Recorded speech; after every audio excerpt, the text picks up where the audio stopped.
पास वास शेष रास्ते पर वो तुम्हें प्रकाश देगा। उस साधु ने एक दिया जलाया, उस युवक के हाथ में दिया दिया, उसे सीढ़ियां उतारने के लिए खुद उसके साथ, और जब वो सीढ़ियां पार कर चुका और आश्रम का द्वार भी पार कर चुका, तो साधु ने कहा कि अब मैं अलग हो जाऊं, क्योंकि इस जीवन के रास्ते पर बहुत दूर तक कोई किसी का साथ नहीं दे सकता है,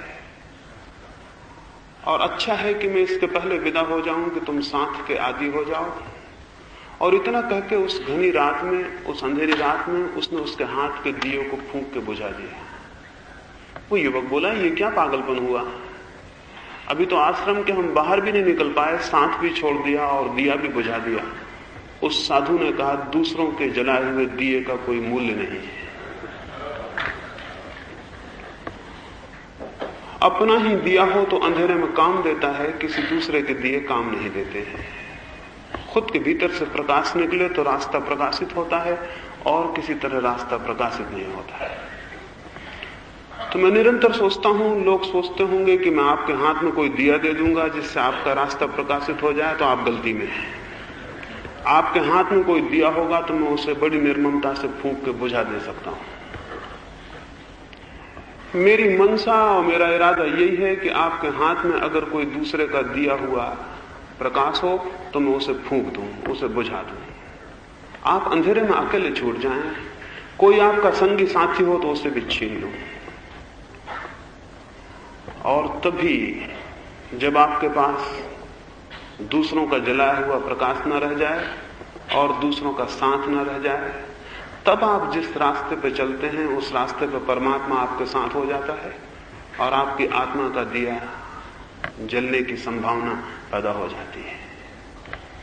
सारी जमीन पर ऐसा हुआ है। सत्य की तो बहुत खोज है, परमात्मा की बहुत चर्चा है, लेकिन ये सारे कमजोर लोग कर रहे हैं जो साथ छोड़ने को राजी नहीं है और जो दिया बुझाने को राजी नहीं है।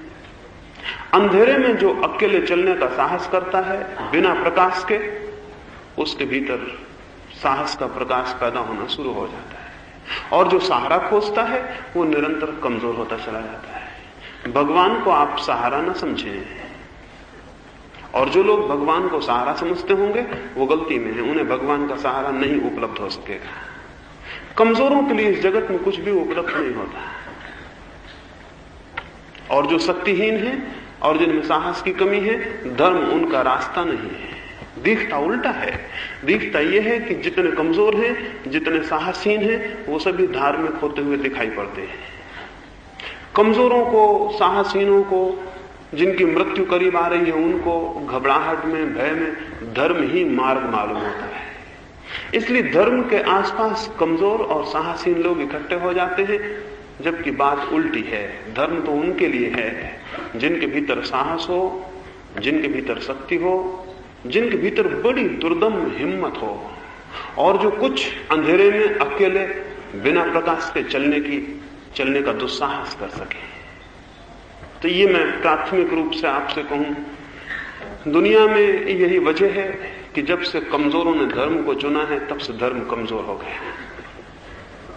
और अब तो सारी दुनिया में कमजोर ही धार्मिक है। जिनमें थोड़ी सी हिम्मत है वो धार्मिक नहीं है, जिनमें थोड़ा सा साहस है वो नास्तिक है, और जिनमें साहस की कमी है वो सब आस्तिक है। भगवान की तरफ सारे कमजोर लोग इकट्ठे हो गए, इसलिए दुनिया में धर्म नष्ट होता चला जा रहा है। इन कमजोरों को भगवान तो बचा ही नहीं सकता, ये कमजोर भगवान को कैसे बचाएंगे? कमजोरों की कोई रक्षा नहीं है, और कमजोर तो किसी की रक्षा कैसे करेंगे?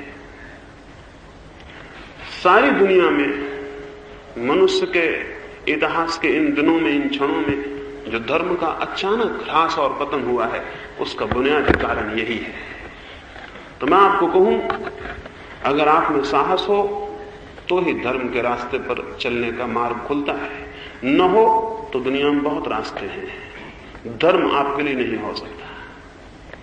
तो जो आदमी भय के कारण भयभीत होकर धर्म की तरफ आता हो वो गलत आ रहा है। लेकिन सारे धर्म पुरोहित तो आपको भय देते हैं, नरक का भय, स्वर्ग का प्रलोभन, पाप पुण्य का भय और प्रलोभन, और घबराहट पैदा करते हैं। वे घबराहट के द्वारा आप में धर्म का प्रेम पैदा करना चाहते हैं। और ये आपको पता है, भय से कभी प्रेम पैदा नहीं होता।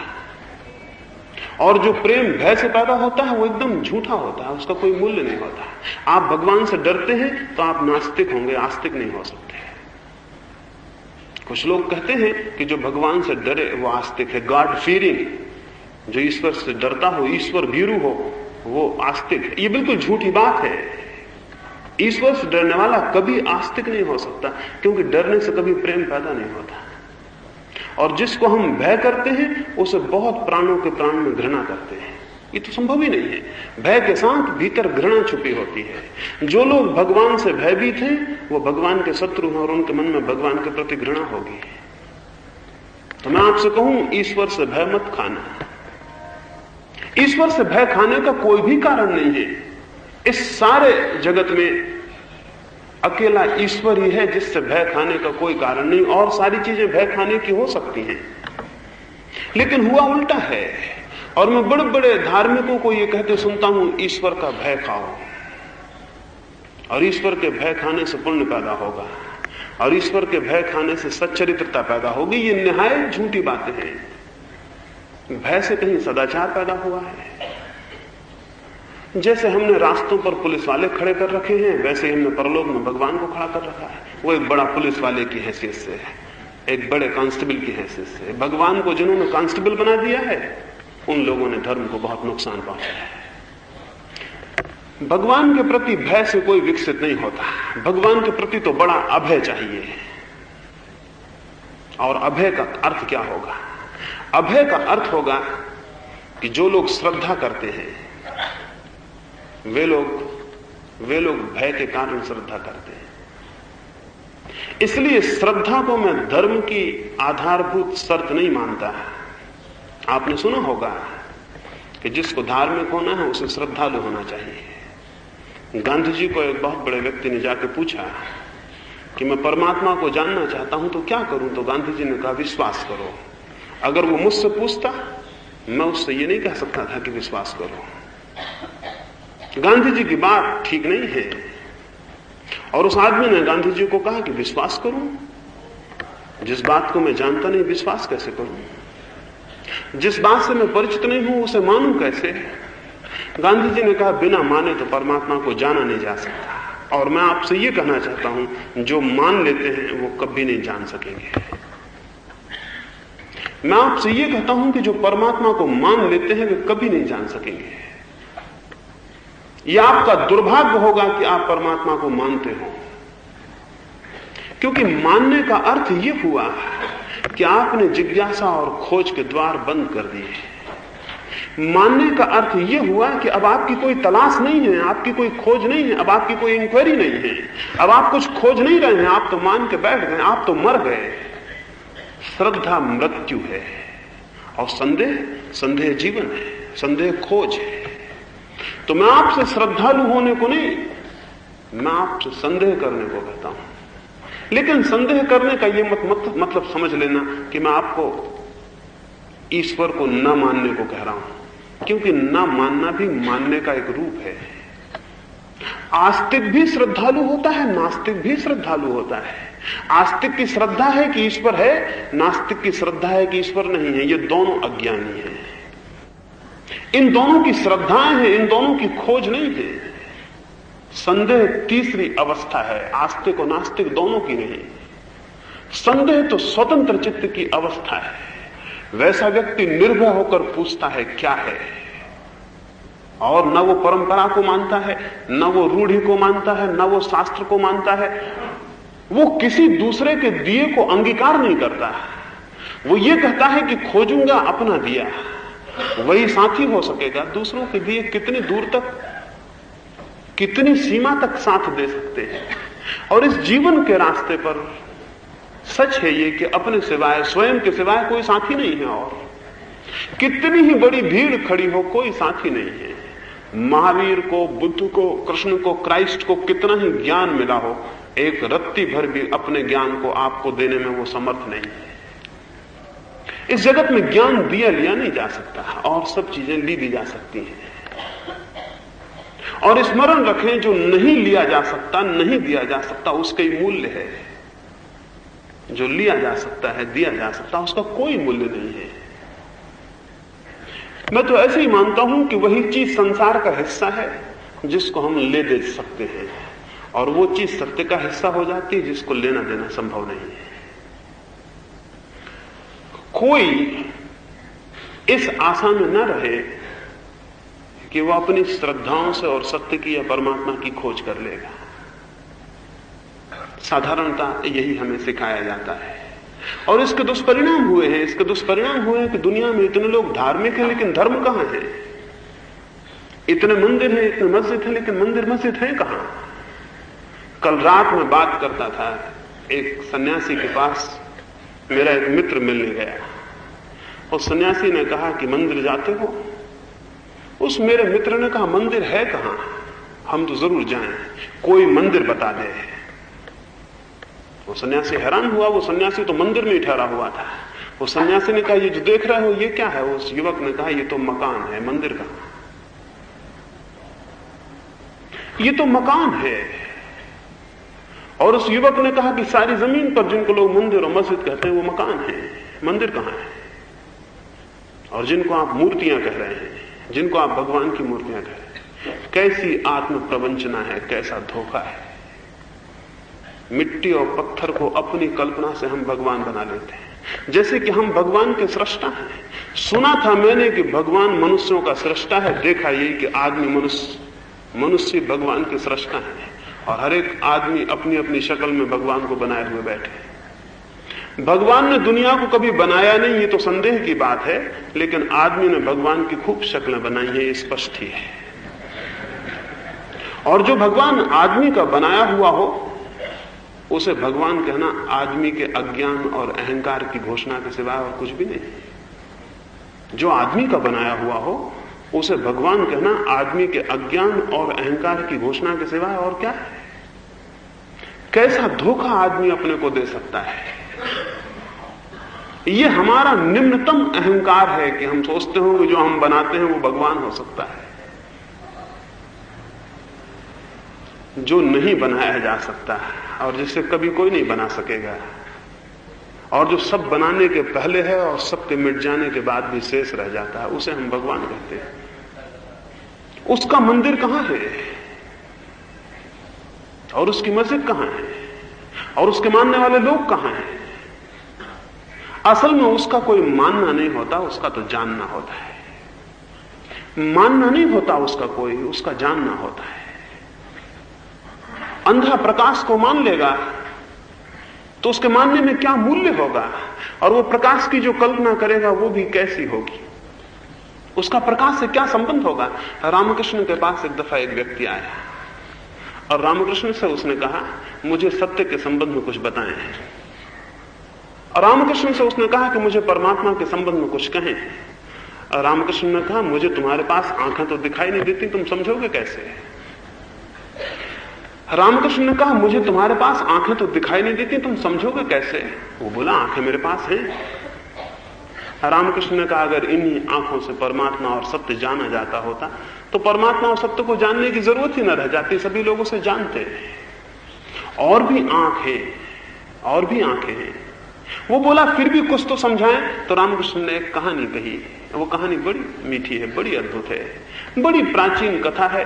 हजारों हजारों ऋषियों ने उस कहानी को कहा है, और आने वाले जमाने में भी हजारों हजारों ऋषि उस कहानी को कहेंगे। उसमें बड़ी पवित्रता समाविष्ट हो गई। बड़ी छोटी सी कहानी, बड़ी सरल सी ग्रामीण कहानी। रामकृष्ण ने कहा, एक गांव में एक अंधा था, और उन अंधे को दूध से बहुत प्रेम था। उसके मित्र जब भी आते उसे भेंट में दूध ले आते थे। उसने एक दफा अपने मित्रों को पूछा, इस दूध को मैं इतना प्रेम करता हूं, इतना प्रेम करता हूं कि मैं जानना चाहता हूं ये दूध कैसा है, क्या है? मित्रों ने कहा, बड़ा मुश्किल है, कैसे बताएं? फिर भी उस अंधे ने कहा, कुछ तो समझाएं, किसी तरह समझाएं कि ये दूध क्या है, कैसा है। उसके एक मित्र ने कहा कि दूध बगुला होता है, बगुले के पंख जैसा सफेद है। अंधा बोला, मुझसे मजाक ना करें, बगुले को मैं जानता नहीं, उसके पंख की सफेदी को भी नहीं जानता, मैं कैसे समझूंगा कि दूध कैसा है? कुछ और सरल रास्ता अख्तियार करें तो शायद मैं समझ जाऊं। उसके मित्र ने कहा कैसे समझाएं? तो एक मित्र ने कहा बगुला जो होता है वो घास काटने के हंसिए की तरह टेढ़ी उसकी गर्दन होती है। अंधा बोला आप पहेलियां उलझा रहे हैं, मैंने कभी देखा नहीं हंसिया, मुझे पता नहीं वो कैसा टेढ़ा होता है। तीसरे मित्र ने कहा इतनी दूर के क्यों जाते हो? उसने अपने हाथ को मोड़ के और उस अंधे को कहा इस हाथ पर हाथ फेरो, इससे पता चल जाएगा कि हंसिया कैसा होता है। उसने उसके तिरछे हाथ पर हाथ फेरा, घुमा हुआ मुड़ा हुआ हाथ अनुभव हुआ। वो अंधा नाचने लगा। वो बोला मैं समझ गया, दूध मुड़े हुए हाथ की तरह होता है। और रामकृष्ण ने कहा कि सत्य के संबंध में जो नहीं जानते हैं उनको बताई हुई सारी बातें ऐसी ही हो जाती हैं। इसलिए आपसे सत्य के संबंध में न कभी कुछ कहा गया है और न कभी कुछ कहा जा सकेगा। आपसे ये नहीं कहा जा सकता कि सत्य क्या है, आपसे इतना ही कहा जा सकता है सत्य को कैसे जाना जा सकता है। सत्य तो नहीं बताया जा सकता, लेकिन सत्य की विधि विचार की जा सकती है। और उस विधि में श्रद्धा कोई हिस्सा नहीं है, खोज और अन्वेषण, जिज्ञासा और अभीप्सा। उसमें कोई चीज को मान लेने की कोई जरूरत नहीं है। और जब से दुनिया के धार्मिकों ने ये शुरुआत की कि भगवान को मान लो, स्वीकार कर लो, अंगीकार कर लो, तब से जो भी विवेकशील हैं वे सब भगवान के विरोध में खड़े हो गए। क्योंकि स्वीकार करना, अज्ञान में किसी चीज को मान लेना, कभी भी जिसका थोड़ा भी विचार जागृत हो और विवेक प्रबुद्ध हो उसके लिए संभव नहीं होगा। अपने हाथों से धार्मिकों ने धर्म को विवेक विरोधी बना के खड़ा कर दिया है। तो मैं आज की सुबह आपसे यह कहना चाहूंगा, धर्म का विवेक से कोई विरोध नहीं, धर्म ही परिपूर्ण रूप से विवेक को प्रतिष्ठा देता है। और विवेक धर्म का खंडन नहीं है, विवेक के माध्यम से ही धर्म की परिपूर्ण उपलब्धि होती है। पर अपने भीतर विवेक को जगाना होता है, श्रद्धा को नहीं। अपने भीतर विवेक को जगाना होता है, श्रद्धा को नहीं। विवेक और श्रद्धा मनुष्य के भीतर दो दिशाएं हैं। श्रद्धा का अर्थ है कि मैं मान लूं जो कहा जाए। दुनिया के जितने प्रचारवादी हैं वो सब यही चाहते हैं कि वो जो कहें आप मान लें। दुनिया के जितने प्रोपेगेंडिस्ट हैं, चाहे वे राजनीतिक हों चाहे वे धार्मिक हों, वे चाहते हैं कि जो वे कहें आप मान लें। उनकी कही हुई बात में आप में कोई इंकार ना हो। उनकी सबकी चेष्टाएं यह है कि आपका विवेक बिल्कुल सो जाए और आपके भीतर एक अंधी स्वीकृति पैदा हो जाए। इसका परिणाम यह हुआ है कि जो बहुत कमजोर थे और जिनके भीतर विवेक की कोई संभावना नहीं थी, या जिनका विवेक बहुत छत था, क्षीण हो गया था, या जो साहस नहीं कर सकते थे किसी कारण से अपने विवेक को जगाने का, वो सारे लोग धर्म के पक्ष में खड़े रह गए। और जिनमें थोड़ा भी साहस था वो सब धर्म के विरोध में चले गए। उन विरोधी लोगों ने विज्ञान को खड़ा किया और इन कमजोर लोगों ने धर्म को संभाले रखा। आज दोनों सामने खड़े हैं और धर्म रोज क्षीण होता जाता है और विज्ञान रोज विकसित होता चला जाता है। इसे कोई देखता नहीं कि ये क्या हो रहा है। हम समझ रहे हैं कि विज्ञान नुकसान पहुंचा रहा है। विज्ञान नुकसान नहीं पहुंचा रहा। धर्म के दरवाजे विवेकशील के लिए जब तक बंद रहेंगे तब तक विवेकशील विज्ञान के पक्ष में खड़ा रहेगा। धर्म के द्वार विवेकशील के लिए खुल जाने चाहिए और विवेकहीन के लिए बंद हो जाने चाहिए। श्रद्धा धर्म के लिए आधार नहीं रह जाना चाहिए। ज्ञान, विवेक, शोध धर्म का अंग हो जाना चाहिए। अगर यह हो सका तो धर्म से बड़ा विज्ञान इस जगत में दूसरा नहीं है। और जिन लोगों ने धर्म को खोजा और जाना है उनसे बड़े वैज्ञानिक नहीं हुए हैं। उनकी अप्रतिम खोज है और मनुष्य के जीवन में उस खोज से बहुमूल्य कुछ भी नहीं है। उन सत्यों की थोड़ी सी भी झलक मिल जाए तो जीवन अपूर्व आनंद और अमृत से भर जाता है।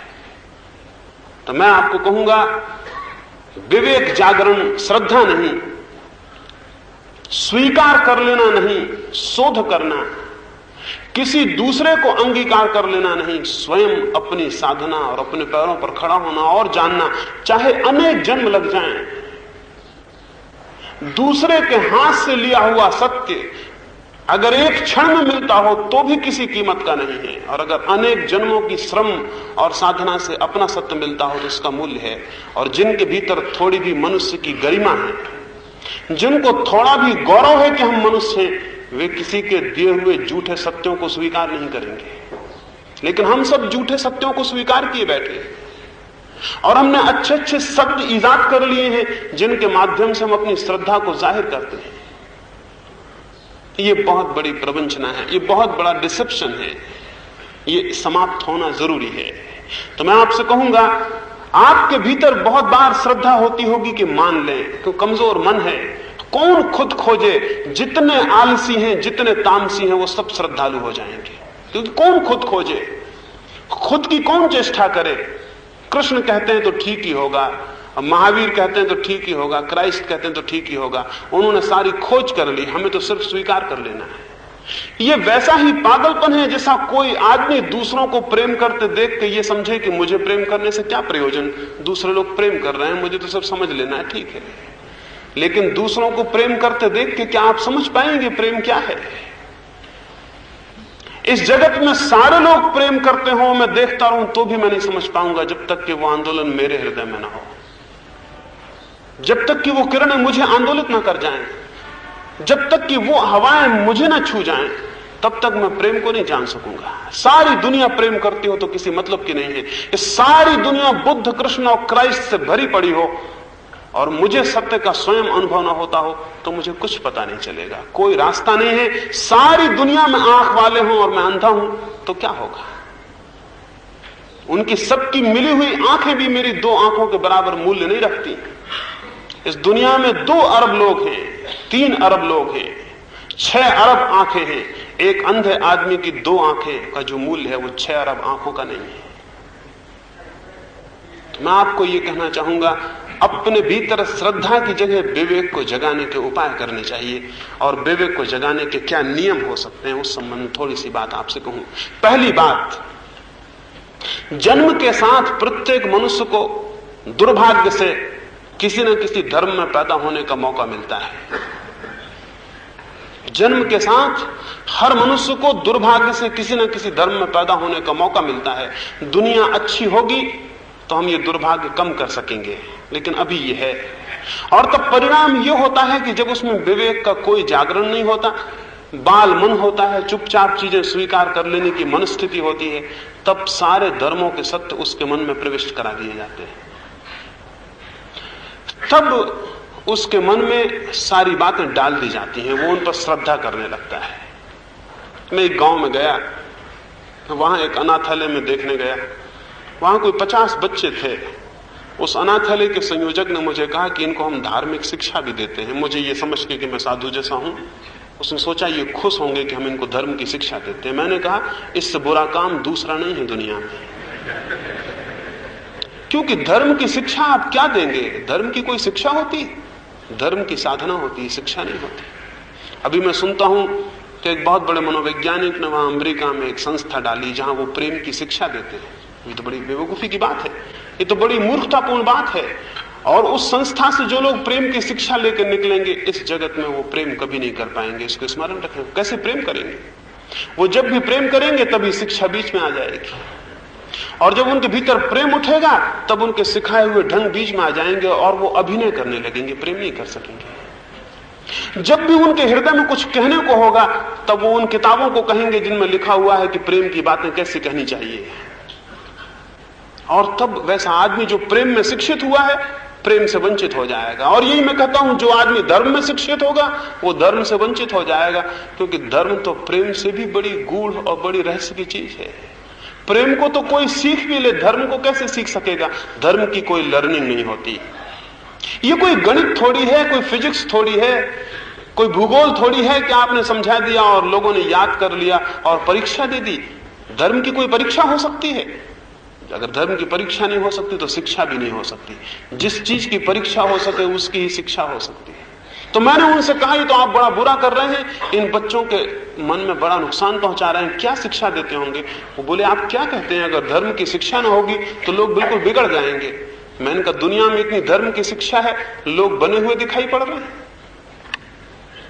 दुनिया में इतनी धर्म की शिक्षा है, जितनी बाइबल बिकती है कोई किताब नहीं बिकती, जितनी गीता पढ़ी जाती है कोई किताब नहीं पढ़ी जाती, जितने रामायण के पाठ होते हैं कौन सी किताब के होते होंगे, कितने सन्यासी हैं, कितने साधु हैं, एक एक धर्म के कितने प्रचारक हैं। कैथोलिक ईसाइयों के प्रचारकों की संख्या 11 लाख है। और इसी तरह सारे दुनिया के धर्म प्रचारकों की संख्या है। ये इतना प्रचार, इतनी शिक्षा, इसके बाद आदमी कोई बना हुआ तो मालूम नहीं होता। इससे बिगड़ी और शक्ल क्या होगी जो आदमी की आज है। तो मैं आपको यह कहना चाहूं, धर्म शिक्षा से आदमी नहीं ठीक होगा। मैंने उनसे कहा तो गलत बात है, फिर भी मैं समझूं आप क्या शिक्षा देते होंगे। उन्होंने कहा आप इनसे कोई भी प्रश्न पूछिए, ये हर प्रश्न का उत्तर देंगे। मैंने कहा यही दुर्भाग्य है, सारी दुनिया में किसी से पूछिए ईश्वर है, कोई भी कह देगा है। यही खतरा, जिनको कोई पता नहीं वो कहते हैं। और इसका परिणाम यह होगा कि वो धीरे धीरे अपने इस उत्तर पर खुद विश्वास कर लेंगे कि ईश्वर है, और तब उनकी खोज समाप्त हो जाएगी। मैंने उन बच्चों को पूछा आत्मा है, वो सारे बच्चे बोले है। उनके संयोजक ने पूछा आत्मा कहां है, उन सब ने अपने हृदय पर हाथ रखा, और कहा यहां। मैंने एक छोटे बच्चे से पूछा हृदय कहां है, वो बोला ये हमें सिखाया नहीं गया, ये हमें बताया नहीं गया। मैं उन संयोजक को कहता था कि ये बच्चे जब बड़े हो जाएंगे ये यही बातें दोहराते रहेंगे, और जब भी प्रश्न उठेगा आत्मा है तो यांत्रिक मैकेनिकल रूप से इनके हाथ भीतर चले जाएंगे और ये कहेंगे यहां है। ये बिल्कुल झूठा हाथ होगा जो सीखे की वजह से चला जाएगा। आपके जितने उत्तर हैं परमात्मा के संबंध में, धर्म के संबंध में, वो सब सीखे हुए हैं। विवेक जागरण के लिए पहली शर्त है जो भी सीखा हुआ हो सत्य के संबंध में उसे कचरे की भांति बाहर फेंक देना।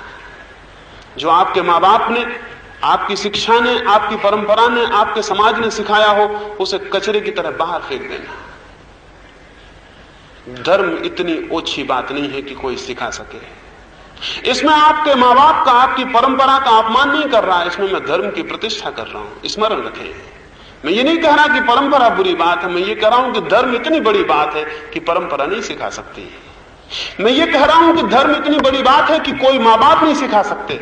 मैं ये कह रहा हूं कि धर्म इतनी बड़ी बात है कि कोई पाठशाला नहीं सिखा सकती। जो लोग समझते हैं कि सिखाया जा सकता है धर्म, उनको धर्म की महिमा का पता नहीं है।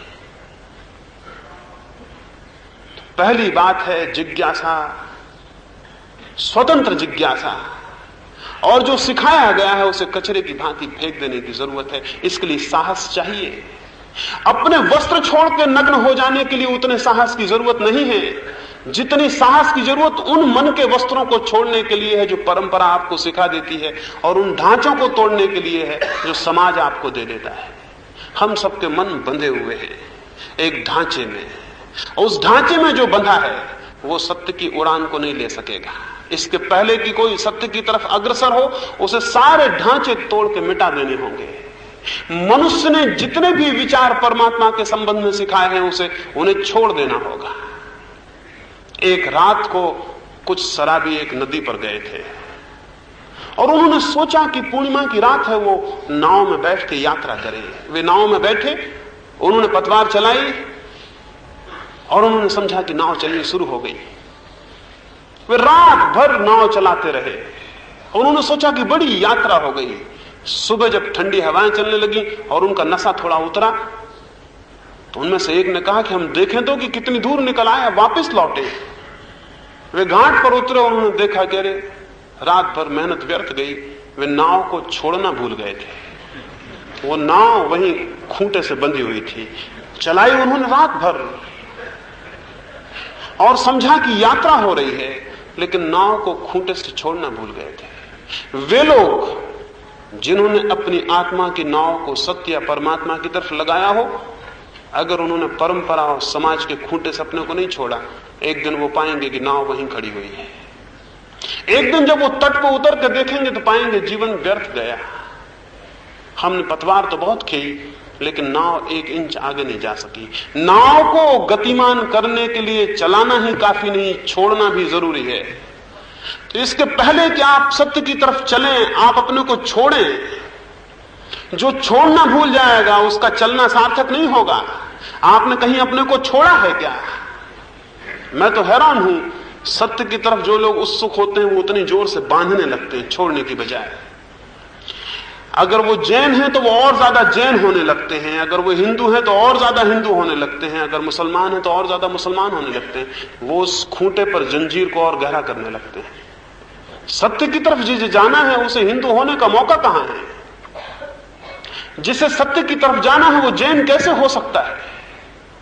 जिसे परमात्मा में उत्सुकता है, उसकी उत्सुकता मुसलमान में और ईसाइयत में कैसे हो सकती है? और अगर ये उसकी उत्सुकताएं हैं तो ये तो खूंटे हैं और ये उसकी नाव को आगे नहीं जाने देंगे। विवेक जागरण के लिए पहली जरूरत है उन खूंटों से अपने को छोड़ने जिनसे समाज ने आपको बांध दिया है। समाज की जरूरत है बांधने के लिए। समाज को मुश्किल पड़ेगी अगर आप बंधे हुए ना हो। समाज का सारा ढांचा दिक्कत में पड़ जाएगा अगर वो आपको ना बांधे। इसलिए समाज आपको बांधने की चेष्टा करती है। समाज की व्यवस्था, समाज की सुव्यवस्था इस पर निर्भर है कि आप बंधे हुए हो। हर आदमी खूंटे से बंधा हुआ हो, समाज व्यवस्थित होगा। समाज अपनी व्यवस्था के लिए आपका बलिदान चढ़ा देता है। समाज व्यक्तियों का बलिदान कर लेता है व्यवस्था के लिए। इसलिए जितना समाज व्यवस्थित होगा, व्यक्तियों का उतना ही बलिदान करना जरूरी हो जाएगा। सोवियत रूस या हिटलर जैसे लोगों ने व्यक्तियों को बिल्कुल समाप्त कर दिया, क्योंकि समाज की पूरी व्यवस्था उनको करनी है। उन्होंने व्यक्तियों को खूंटों से बांधा नहीं, व्यक्तियों को खूंटे बना दिया। अब उनके छूटने की गुंजाइश भी नहीं रखी।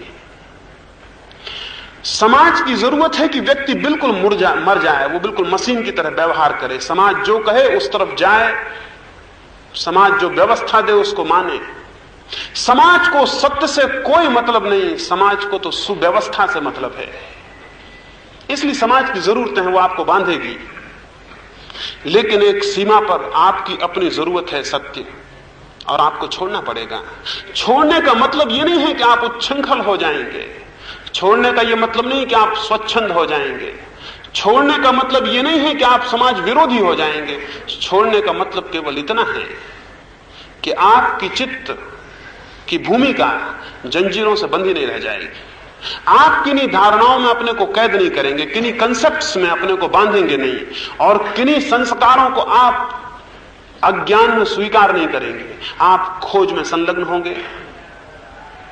आप आंतरिक जिज्ञासा के लोक में प्रवेश करने में लगे होंगे, और धीरे धीरे वहां जितनी गति आपकी होगी और जो अनुभव आपको होंगे, वे ही अनुभव आपके पथ के प्रदीप बनेंगे, वे ही अनुभव आपके लिए प्रकाश बनेंगे। तो पहली जरूरत है, समाज ने जो ढांचे और संस्कार दिए हैं उनको कोई व्यक्ति छीन करे, उनको छोड़े मन से।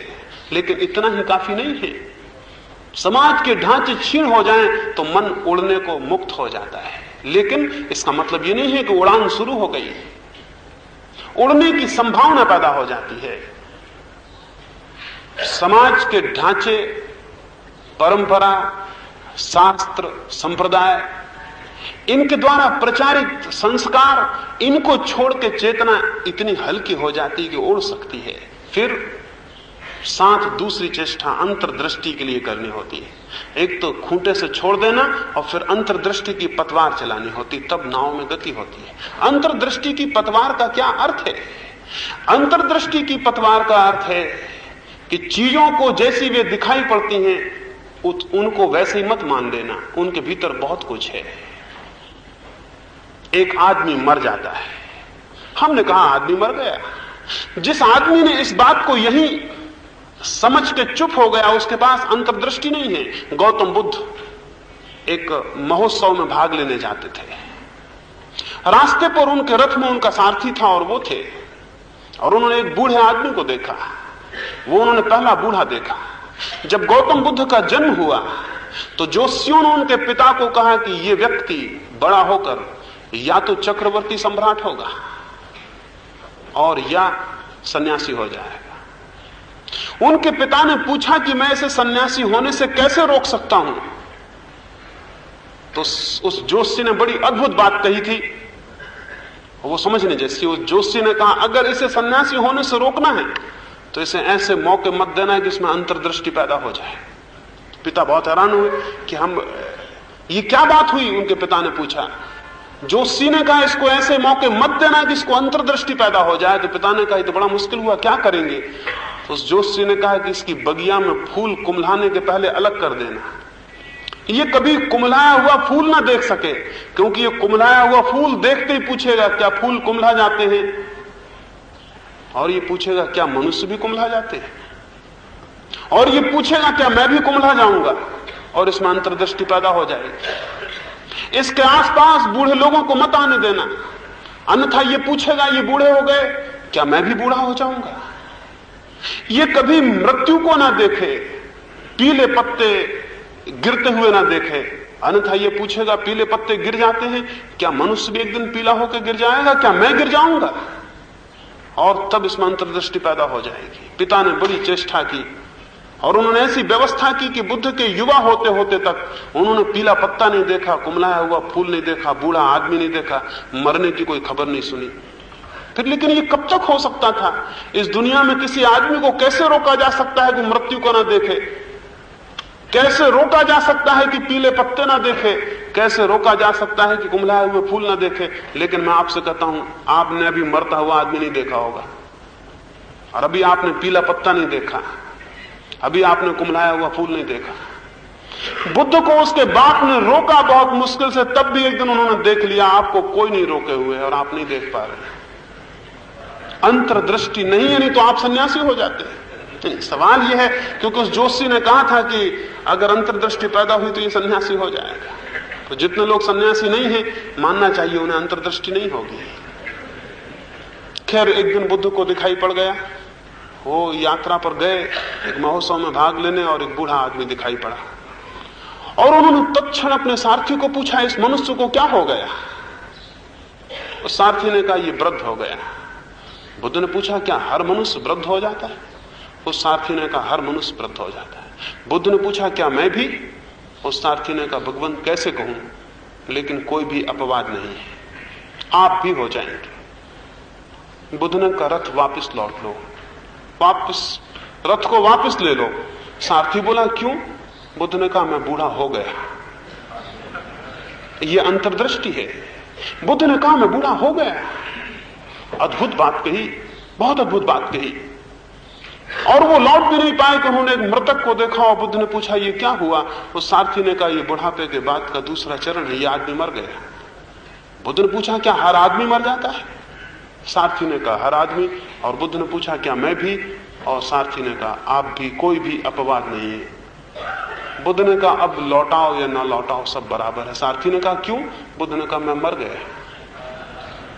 ये अंतर्दृष्टि है। चीजों को उनके ओर छोर तक देख लेना, चीजें जैसी दिखाई पड़े उनको वैसा स्वीकार न कर लेना, उनके अंतिम चरण तक। जिसको अंतर्दृष्टि पैदा होगी वो इस भवन की जगह खंडहर भी देखेगा। जिसे अंतर्दृष्टि होगी वो यहां इतने जिंदा लोगों की जगह इतना मुर्दा लोग भी देखेगा, इन्हीं के बीच, इन्हीं के साथ। जिसे अंतर्दृष्टि होगी वो जन्म के साथ ही मृत्यु को भी देख लेगा, और सुख के साथ दुख को भी, और मिलन के साथ विछोह को भी। अंतर्दृष्टि आर पार देखने की विधि है, और जिस व्यक्ति को सत्य जानना हो उसे आर पार देखना सीखना होगा, क्योंकि परमात्मा कहीं और नहीं है। जिसे आर पार दिखना आ जाए उसे यही परमात्मा उपलब्ध हो जाता है। वो आर पार देखने के माध्यम से हुआ दर्शन है। एक बहुत बड़ा राजा हुआ, वो एक रात सोया हुआ था। वो बगदाद में हुआ, एक मुसलमान राजा था। वो अपने महल में रात सोया हुआ था, और उसने अपने ऊपर छप्पड़ पर किसी की चलने की आवाज सुनी। तो उसने सोचा, ये क्या पागलपन है, इतनी रात को महल के छप्पर पे कौन चलता है? उसने चिल्ला कर पूछा कि आधी रात है, ये कौन ऊपर छत पे चढ़ रहा है, ये कौन ऊपर छप्पड़ पे चल रहा है? एक आदमी ने ऊपर से कहा, मेरा ऊंट खो गया, उसे खोजता हूं। तो राजा हैरान हुआ। उसने कहा, पागल मालूम होते हो, ऊंट कहीं छप्पड़ों पर खोते हैं? मकानों के छप्पड़ों पर ऊंट खोते हैं? उस आदमी ने कहा कि अगर मकानों के छप्पड़ों पर ऊंट नहीं खो सकते, और अगर मकानों के छप्पड़ों पर ऊंट नहीं खोजे जा सकते, तो तुम जहां राज सिंहासन पर परमात्मा को खोज रहे हो, कभी सोचा कि मकान पे तो ऊंट खो भी जाएं और मिल भी जाएं, राज सिंहासन पर परमात्मा नहीं मिलेगा? राजा बहुत हैरान हुआ। उसने बहुत कोशिश की कि उस फकीर को, कौन आदमी था जिसने ऊपर से ये बात की खुजवाया जाए। उसने बहुत ढूंढवाया, लेकिन उसका कोई पता नहीं चला। दिन बीते, वो बात भूल गया। फिर एक दिन एक सन्यासी, एक फकीर दरबार में आया। वो इतना महिमा युक्त था, इतना प्रभावी था कि संतरी उससे रोक नहीं सके, उससे पूछ नहीं सके कि आप कैसे जाते हैं और किसकी आज्ञा से। वो भीतर प्रविष्ट हुआ और दरबार में पहुंच गया। सारे दरबारी घबरा के खड़े हो गए, खुद राजा भी खड़ा हो गया। लेकिन उसने अपना सोचा कि कौन है आप और कैसे आए, क्या प्रयोजन है। उस फकीर ने कहा, इस सराय में कुछ दिन ठहरना चाहता हूं। राजा ने कहा, सराय?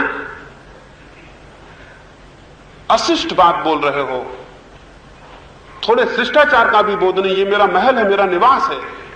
वो फकीर जोर से हंसने लगा और बोला, इसके पहले भी मैं आया था लेकिन तुमको नहीं पाया था, तब दूसरा आदमी सिंहासन पर था। उसके पहले भी आया था, तब उसको भी नहीं पाया था, तीसरा आदमी सिंहासन पर था। यूं मैं कई दफा आया, हर दफा आदमी बदल जाते हैं, इसलिए क्षमा करें। मुझे ऐसा शक हुआ कि ये सराय है, यहां लोग आते हैं और जाते हैं, और इसलिए मैंने कहा कि सराय में मुझे ठहरने का कोई अवकाश मिल जाए तो बड़ी कृपा हो। राजा ने उठ कर उसने पैर पकड़ लिए और कहा कि निश्चित हो गया, जिस आदमी को मैं खोजता था वो तुम ही हो सकते हो। क्या उस रात मेरे छप्पर पर ऊंट तुम ही खोजते थे? क्योंकि तुम्हारे सिवाय और कौन खोजेगा। वो फकीर बोला, मैं ही था, और आया था कि तुम्हें शायद अंतर्दृष्टि पैदा हो जाए, और आज फिर आया हूं कि शायद अंतर्दृष्टि पैदा हो जाए। उस राजा ने कहा, बात समझ में आ गई, और उसने पीछे लौट कर नहीं देखा, वो महल के बाहर हो गया। उससे जब भी लोग पूछते कि ऐसा तुमने इतनी जल्दी क्यों किया, उसने कहा, अंतर्दृष्टि जब पैदा होती तो जल्दी और देर का कोई सवाल नहीं है। आर पार देखने की जरूरत है तो मकान सराय दिखाई पड़ेगा, और आप चलते फिरते मुर्दे मालूम होंगे, खुद अपने को मुर्दे मालूम होंगे। क्योंकि जो चीज मर जानी है वो आज ही मरी हुई होनी चाहिए। जो चीज मर जानी है वो हमेशा मर रही है धीरे धीरे। मैं जिस दिन पैदा हुआ उसी दिन से मर रहा हूं। एक दिन ये मरने की प्रक्रिया पूरी हो जाएगी, मैं समाप्त हो जाऊंगा। उसे लोग मृत्यु कहेंगे, लेकिन जो देखता है वो जान रहा है कि मैं प्रतिक्षण मर रहा हूं, नहीं तो मृत्यु घटित कैसे होगी। मरने का क्रमिक विकास ही, ग्रेजुअल ग्रोथ, वो जो रोज बढ़ती हो रही है मृत्यु की, वो एक दिन मरण हो जाएगा। हम यहां बैठे जितने लोग हैं मर रहे हैं, यहां घंटे भर हम मर गए, घंटा मर गया हमारे भीतर। जो जीवन में आर पार देखेगा उसे अनेक बातें दिखाई पड़नी शुरू होंगी। जिज्ञासा मुक्त हो और अंतर्दृष्टि की तलाश रहे, और किसी चीज को हम जैसी वो दिखाई पड़ती हो, उसके चेहरा जैसा मालूम पड़ता हो, वैसे स्वीकार न कर लें, उसके भीतर प्रवेश करें और देखें, तो ये सारा जगत सन्यास का उपदेश बन जाता है। ये सारा जगत परित्याग का उपदेश बन जाता है। ये सारा जगत धर्म का शिक्षालय हो जाता है। और जो आर पार देखने में समर्थ हो जाता है, जिसकी शिक्षा, जिसकी जीवन शिक्षा और अनुशासन आर पार देखने में समर्थ हो जाता है, वो व्यक्ति घटनाओं के पीछे उसको देखने लगता है जिस पे कोई घटना नहीं घटती। वो व्यक्ति परिवर्तन के पीछे उसको अनुभव करने लगता है जिसमें कोई परिवर्तन नहीं होता। वो व्यक्ति जड़ता के पीछे उसको देखने लगता है जो चैतन्य है। उस व्यक्ति की जैसे जैसे क्षमता गहरी होती जाती है, वो अनित्य के पीछे नित्य को और सामयिक के पीछे शाश्वत का दर्शन करने लगता है। जब उसे सारे तथ्यों के पीछे वो शाश्वत मिल जाता है, वो सनातन मिल जाता है, जिसके पार देखना असंभव है, उस बिंदु का नाम ईश्वर है। जिसके पार देखना असंभव है, जिसके पार देखा जा सकता है, उसका नाम संसार है, और जिसके पार नहीं देखा जा सकता उसका नाम सत्य है।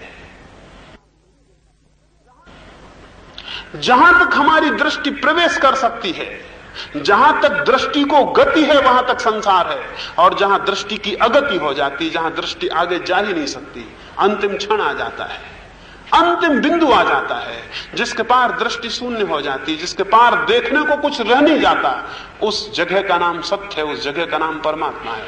उसे जो मंदिर में खोज रहा है वो नासमझ है। मंदिर के तो पार देखा जा सकता है, वो तो संसार का हिस्सा है। जो उसे शास्त्र में खोज रहा है वो नासमझ है। शास्त्र के तो पार देखा जा सकता है, शास्त्र तो पदार्थ का हिस्सा है। परमात्मा को तो वहां खोजना होगा जिसके पार नहीं देखा जा सके। कौन सी चीज है ऐसी जिसके पार आप नहीं देख सकते?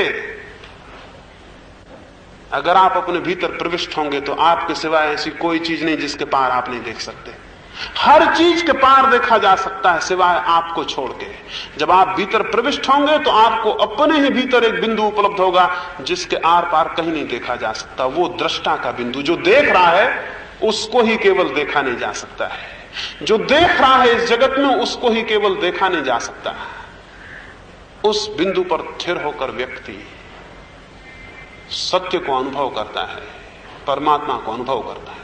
और उस दिन जो प्रकाश उसमें उत्पन्न होता है, उस दिन जो अनुभूति उसे स्पष्ट होती है, उस दिन जो दिखाई पड़ता है, उस दिन जो प्रतीति में आता है, वो उसके सारे जीवन को बदल देता है। उसके बाद मृत्यु नहीं रह जाती, क्योंकि उसे जान के वो जानता है कि अमृत है। उसके बाद कोई दुख नहीं रह जाता, क्योंकि उसे जान के वो जानता है कि सब आनंद है। उसके बाद ये सारा जगत सच्चिदानंद रूप परिणत हो जाता है। ऐसी परिणति को साहसी उपलब्ध होते हैं। ऐसी परिणति को दुर्दम साहसी उपलब्ध होते हैं, दुस्साहसी उपलब्ध होते हैं, जो सब छोड़ के अनंत के सागर में अपनी नाव को खेते हैं, जो सारे खूंटे तोड़ के अज्ञात सागर में अपने को छोड़ देते हैं, अनजान कहां जाएंगे कुछ पता नहीं। जिन्हें तटों का मोह है वो सत्य को नहीं पा सकते। जिन्हें मझधार में डूब जाने का साहस है, जिन्हें किनारों का कोई मोह नहीं, जो मझधार को ही किनारा मान सकते हैं, जो बीच सागर को भी सहारा मान सकते हैं, केवल उनके लिए ही सत्य की खोज है। ईश्वर ऐसा साहस पैदा करे, ईश्वर ऐसी हिम्मत दे, ईश्वर ऐसा दुर्दम बोध, ऐसी अंतर्दृष्टि, ऐसी जिज्ञासा उत्पन्न करे, तो हम इस सारी दुनिया में फिर से धर्म को प्रतिष्ठित करने में समर्थ हो जाएंगे। जो धर्म वीरों का था वो वृद्धों का बना हुआ है। जो धर्म साहसियों का था वो आलसियों का बना हुआ है। जिस धर्म पर केवल वे ही चढ़ते थे जो पर्वतों में अपने को अकेले खो देने का साहस रखते हैं, जिन्हें मृत्यु का कोई प्रश्न नहीं, वो उनका बना हुआ है जो मृत्यु से बहुत भयभीत हैं, बहुत डरे हुए हैं, और जो धर्म में अपना बचाव खोजते हैं। धर्म कोई सुरक्षा नहीं है, धर्म कोई बचाव नहीं है। धर्म को इस अर्थों में शरण मत समझना।